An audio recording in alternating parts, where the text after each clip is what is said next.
The moving truck rumbled down Elmwood Drive, its brakes groaning in protest as it came to a halt before number 32.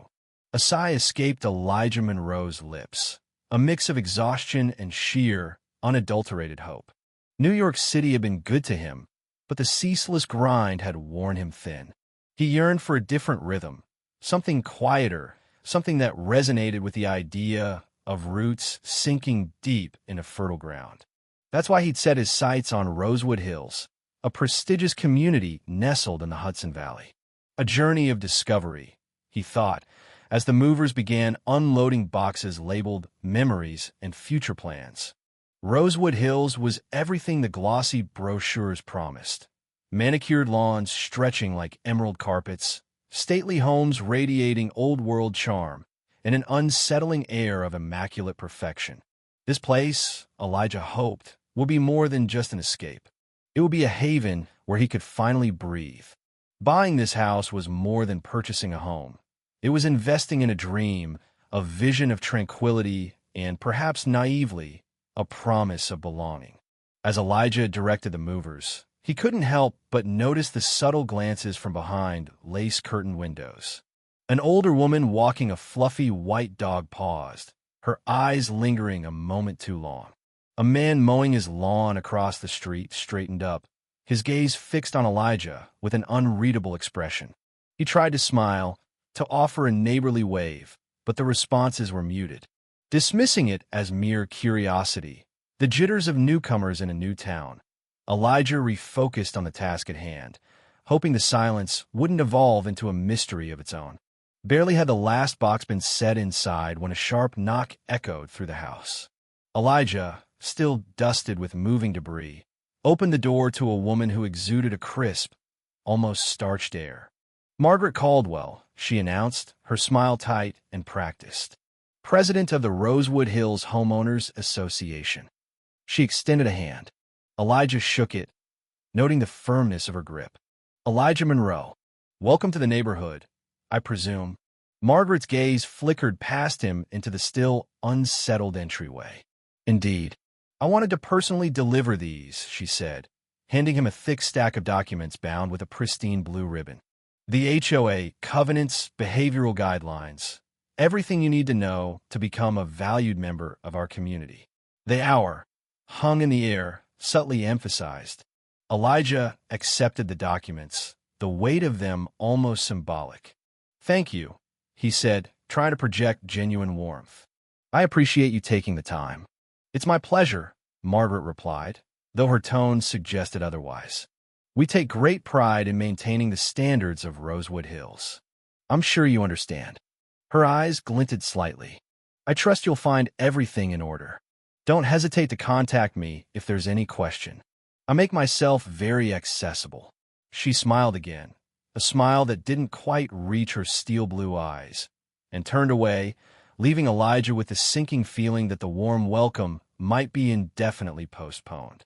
It began subtly.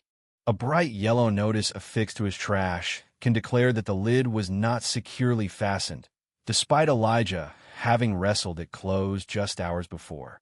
Then came an email, a crisp digital reprimand stating that his hedges, though neatly trimmed, exceeded the approved height by a mere half-inch. The final straw arrived in the form of a handwritten note slipped under his door. His welcome mat, a simple home sweet home design, was deemed inconsistent with the aesthetic unity of Elmwood Drive and required immediate removal. At first, Elijah chuckled, chalking it up to overzealousness. But as the violations multiplied, each more nitpicky than the last, a knot of frustration began to tighten in his stomach. He'd meticulously reviewed the HOA documents, desperate to understand these bizarre pronouncements, and began to wonder if these subtle challenges would turn into something more serious. Was this some kind of test, or was there something more, something unspoken, underlying these absurd demands? As dusk painted the sky in hues of violet and orange, Elijah decided to take a walk, hoping to shake off the gnawing unease that had settled over him. The air was crisp, the manicured lawns glowed in the fading light, but the atmosphere felt strained. As he strolled down Elmwood Drive, he became acutely aware of the shift in his neighbor's behavior. A group of women chatting on a porch fell silent as he approached, their smiles fading like dying embers. A man watering his flowers averted his gaze, pretending to be engrossed in the delicate petals of his petunias. The most unsettling moment came when a young mother pushing a stroller abruptly crossed the street as Elijah neared, her eyes fixed on him with an almost fearful expression. Whispers seemed to follow him like shadows rustling through the leaves of the ancient oaks that lined the street. He couldn't make out the words, but the hushed tones and sidelong glances were unmistakable. This picturesque community was beginning to feel less like a haven and more like a gilded cage, where the bars were made of silence and suspicion. He was being watched. Elijah decided to document everything. Armed with his phone, he began a systematic patrol of Rosewood Hills, transforming into a meticulous, if reluctant, detective. He photographed cracked shutters, overgrown ivy, peeling paint, all in stark contrast to the HOA's rigid standards. What began as self-defense evolved into something more, a deeper understanding of the community, its flaws, its hypocrisies, and the selective enforcement of its rules. The final blow came in a certified letter from the HOA, accusing Elijah of violating residency requirements by allegedly running a business from home. It was a formal complaint demanding immediate cessation of all activity and threatening legal action. Shaken, Elijah called his old college roommate, Terrence Holt, now a lawyer. Terrence was incensed. "This is harassment, Eli. Plain and simple. We'll fight it." The battle lines were drawn. Elijah documented everything, and Terrence dug deep into the HOA's bylaws and property records. Then came the twist neither expected. Terrence discovered that the house Margaret Caldwell lived in had been quietly auctioned due to unpaid dues and purchased by a trust connected to Elijah himself. It was poetic justice.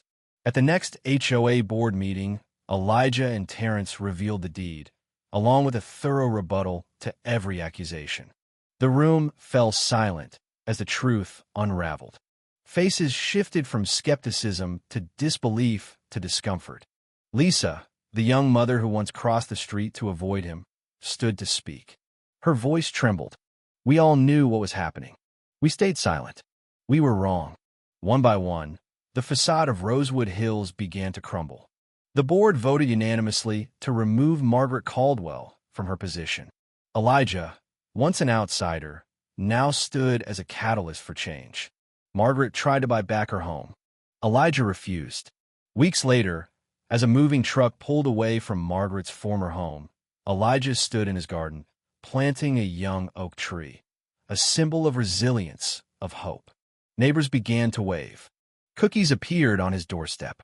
Invitations trickled in. Slowly, Rosewood Hills began to heal. The scars remained, but the silence was broken. Elijah Monroe had come seeking peace. What he found was a battle.